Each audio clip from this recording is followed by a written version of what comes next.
Senin pagi yang cerah di Banyuwangi menjadi saksi sebuah peristiwa yang tak biasa. Wakil Presiden Gibran Rakabuming Raka, tanpa banyak pemberitahuan, mengajak 100 anak yatim piatu dan anak-anak dari keluarga kurang mampu untuk berbelanja perlengkapan sekolah di Gramedia Genteng. Di tengah kesibukan agenda kenegaraan, ia memilih untuk meluangkan waktu bersama mereka, memberikan perhatian yang tulus dan penuh kehangatan. Ini bukanlah acara formal yang penuh protokol, melainkan momen spontan yang benar-benar menghangatkan hati, sebuah jeda dari rutinitas resmi yang seringkali kaku. Gibran tampak membaur, bercanda, dan mendengarkan cerita anak-anak, menciptakan suasana akrab yang jarang terlihat dalam kehidupan seorang pejabat tinggi negara. Anak-anak dari 5 desa di sekitar Banyuwangi datang dengan harapan sederhana, mungkin hanya ingin merasakan suasana toko buku besar atau memegang alat tulis baru. Namun, mereka pulang membawa kebahagiaan luar biasa, senyum lebar, dan kenangan yang akan mereka ingat sepanjang hidup. Bagi mereka, memilih perlengkapan sekolah baru adalah kemewahan yang sangat langka. Hari itu, impian kecil mereka terwujud. Mereka bisa memilih sendiri tas, buku, dan alat tulis favorit, sesuatu yang mungkin belum pernah mereka alami sebelumnya. Tindakan Gibran membuktikan bahwa kepemimpinan sejati tidak hanya diukur dari kebijakan atau keputusan besar, tetapi juga dari sentuhan personal dan empati yang nyata. Ia hadir, mendengarkan, dan memberi ruang bagi anak-anak untuk merasa dihargai. Ia menegaskan bahwa memberdayakan generasi muda adalah tanggung jawab utama setiap pemimpin.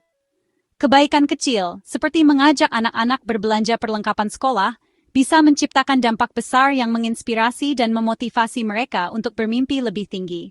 Momen ini menjadi simbol harapan baru, bahwa perhatian tulus dan aksi nyata dari seorang pemimpin mampu mengubah hidup anak-anak yang paling membutuhkan, menanamkan keyakinan bahwa masa depan mereka juga penting dan layak diperjuangkan. Begitu diberi kebebasan memilih, anak-anak langsung memenuhi toko buku dengan tawa dan semangat. Wajah mereka bersinar penuh antusiasme, seolah-olah setiap sudut toko adalah dunia baru yang menanti untuk dijelajahi. Suara tawa dan langkah kaki kecil mereka menciptakan suasana yang hangat dan penuh harapan, membuat siapapun yang melihatnya ikut merasakan kebahagiaan yang tulus. Mereka berburu buku catatan, pulpen warna-warni, dan tas baru. Setiap pilihan adalah langkah menuju masa depan yang lebih cerah. Tak hanya sekadar memilih barang, mereka juga belajar mengambil keputusan, menimbang mana yang paling mereka butuhkan dan sukai. Proses sederhana ini menjadi pengalaman berharga yang menumbuhkan rasa percaya diri dan kemandirian. Suasana berubah menjadi taman bermain penuh harapan, di mana mimpi-mimpi kecil mulai tumbuh. Setiap anak punya impian yang berbeda. Ada yang ingin menjadi penulis, ada yang ingin menggambar, dan ada pula yang sekadar ingin membaca cerita petualangan seru. Di antara rak-rak buku, mereka menemukan inspirasi dan semangat baru. Ada yang serius memilih buku cerita, meneliti sampul dan membaca sinopsis dengan penuh perhatian, berharap menemukan kisah yang bisa membawanya berpetualang ke dunia imajinasi. Ada yang antusias di bagian alat kerajinan, membayangkan proyek baru yang akan mereka buat di rumah atau di sekolah, membiarkan kreativitas mereka berkembang tanpa batas. Mereka saling membandingkan temuan, tertawa bersama, dan untuk sesaat melupakan segala kekhawatiran. Momen kebersamaan ini mempererat persahabatan dan menumbuhkan rasa saling mendukung di antara mereka. Setiap barang yang dipilih menjadi simbol harapan dan investasi nyata untuk masa depan mereka. Barang-barang sederhana itu kini punya makna lebih, menjadi pengingat bahwa mereka didukung dan dicintai. Energi positif memenuhi toko, membuktikan bahwa satu aksi kebaikan bisa menyalakan semangat belajar dan percaya diri. Setiap senyuman dan tawa yang tercipta hari itu adalah bukti nyata bahwa kebahagiaan bisa datang dari hal-hal sederhana. Hari itu, belanja bukan sekadar soal barang, tapi tentang kebahagiaan dan pemberdayaan bersama. Anak-anak pulang membawa lebih dari sekadar perlengkapan sekolah. Mereka membawa harapan, semangat bahagia, dan kenangan indah yang akan terus mereka kenang sepanjang perjalanan hidup mereka. Gibran tak hanya membiayai, ia terjun langsung, berjalan di lorong-lorong bersama anak-anak. Ia menjadi teman belanja yang ramah, menanyakan pilihan mereka, memberi dorongan, dan memastikan keranjang mereka terisi penuh. Ini kurang, ambil lagi, katanya, menghapus keraguan dan menanamkan rasa layak pada anak-anak. Ia membantu memilih tas, mengagumi pilihan spidol, dan memberi semangat dengan senyum tulus. Interaksi ini mengubah acara amal menjadi pengalaman pribadi yang berkesan. Anak-anak yang semula malu, kini bangga menunjukkan barang pilihannya. Pendekatan langsung Gibran membuktikan bahwa kepemimpinan terbaik hadir lewat keterlibatan nyata dan perhatian pada detail kecil. Hari itu, belanja menjadi petualangan kolaboratif yang penuh kegembiraan dan kehangatan. Di antara anak-anak itu, Anita dan Diva menonjol dengan kisah sederhana mereka. Mereka adalah gambaran nyata dari harapan dan semangat yang tumbuh di tengah keterbatasan. Setiap senyum dan tawa mereka menyimpan cerita tentang perjuangan, impian, dan keinginan untuk terus maju, meski tantangan kerap menghadang. Anita, siswi kelas 2, mengaku sangat bahagia ditraktir langsung oleh Wakil Presiden, momen yang akan ia kenang selamanya. Baginya, pengalaman ini bukan sekadar berbelanja, tapi juga bentuk penghargaan atas usahanya di sekolah.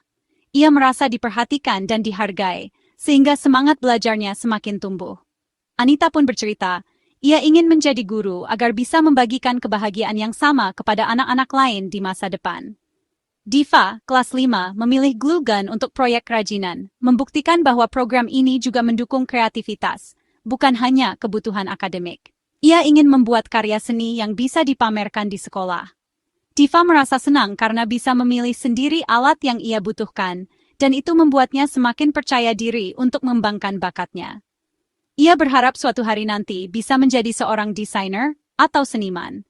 Setiap anak punya mimpi dan kebutuhan unik, dan hari itu, mereka bebas memilih sesuai minatnya. Proses memilih sendiri barang-barang yang mereka inginkan menjadi pengalaman berharga yang jarang mereka dapatkan.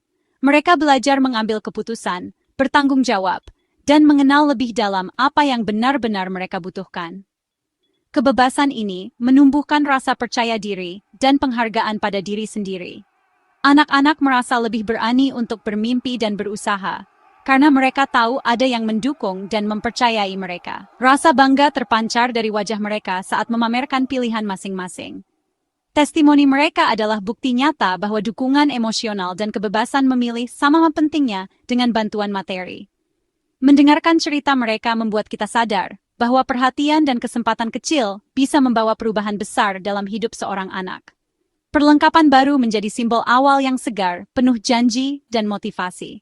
Setiap buku, tas, dan alat tulis yang mereka terima bukan hanya benda, tapi juga harapan baru untuk masa depan yang lebih cerah.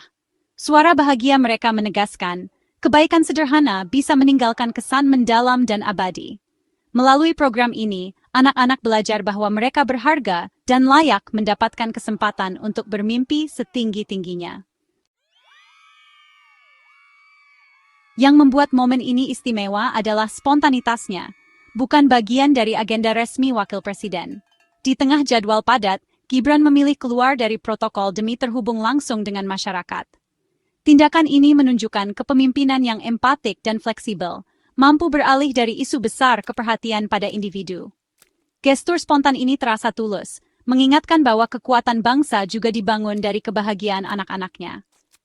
Di balik jabatan tinggi, ada sosok manusia yang peduli dan siap hadir secara nyata. Bupati Banyuwangi, Ipuk Fiestiandani, mendampingi Gibran, menegaskan komitmen daerah pada kesejahteraan anak yatim. Di Banyuwangi, santunan untuk anak yatim sudah menjadi tradisi dalam setiap acara pemerintah, bukan sekadar inisiatif sesaat. Program ini memastikan dukungan berkelanjutan, menjadikan kasih sayang bagian dari tata kelola daerah. Setiap kegiatan pemerintah adalah kesempatan berbagi, menanamkan budaya tanggung jawab sosial. Komitmen ini telah terintegrasi dalam sistem, bukan tergantung pada pemimpin tertentu. Sinergi antara kepemimpinan nasional dan daerah memperkuat misi memberdayakan generasi muda. Inisiatif Gibran menemukan tempat subur di Banyuwangi, memperkuat tradisi lokal yang penuh kasih. Komitmen Banyuwangi pada anak yatim diwujudkan lewat Festival Anak Yatim Tahunan setiap bulan Muharram. Ribuan anak yatim piatu dirayakan, menerima hadiah, pakaian baru, dan dukungan pendidikan. Festival ini didukung pemerintah dan masyarakat, menjadi gerakan kolektif yang memperkuat solidaritas. Anak-anak diperlakukan istimewa, merasakan kebersamaan dan kasih sayang komunitas. Tradisi ini telah mengakar, membuktikan bahwa dukungan emosional dan sosial sama pentingnya dengan bantuan materi. Ketika aksi spontan Gibran terjadi, ia selaras dengan budaya Banyuwangi yang telah lama menanamkan empati dan kepedulian. Aksi Gibran memicu efek domino, menginspirasi pemerintah dan masyarakat Banyuwangi untuk berbuat lebih. Pemerintah daerah segera menyiapkan program serupa, melibatkan ASN dan BUMN untuk mengajak lebih banyak anak berbelanja perlengkapan sekolah. Uniknya, perlengkapan dibeli dari UMKM lokal, sehingga aksi berbagi juga menggerakkan ekonomi masyarakat. Model ini memperkuat komunitas dari dalam, menggabungkan kesejahteraan sosial dan pemberdayaan ekonomi. Satu aksi spontan berkembang menjadi gerakan terstruktur yang menyentuh lebih banyak anak dan pelaku usaha. Semangat berbagi kini menyinari seluruh Banyuwangi, membangun komunitas yang lebih kuat dan mandiri. Inilah bukti bahwa kepemimpinan sejati mampu menginspirasi perubahan luas, bukan hanya lewat tindakan langsung, tapi juga lewat teladan. Kisah Gibran dan 100 anak di Banyuwangi adalah pelajaran tentang kekuatan berbagi kebahagiaan. Setiap perlengkapan yang diterima anak-anak menjadi benih harapan dan keyakinan akan masa depan yang cerah. Tindakan kebaikan ini memperkaya bukan hanya penerima, tapi juga pemberi dan seluruh komunitas. Investasi pada kebahagiaan anak adalah investasi moral dan spiritual bangsa. Kenangan diperhatikan oleh pemimpin nasional memberi dorongan besar bagi rasa percaya diri dan motivasi mereka. Pesan dari Banyuwangi, kita semua bisa berbagi dan membuat perbedaan, tanpa perlu gelar besar atau agenda resmi. Dengan menanam benih harapan hari ini, kita membantu anak-anak tumbuh menjadi pemimpin masa depan yang penuh kasih.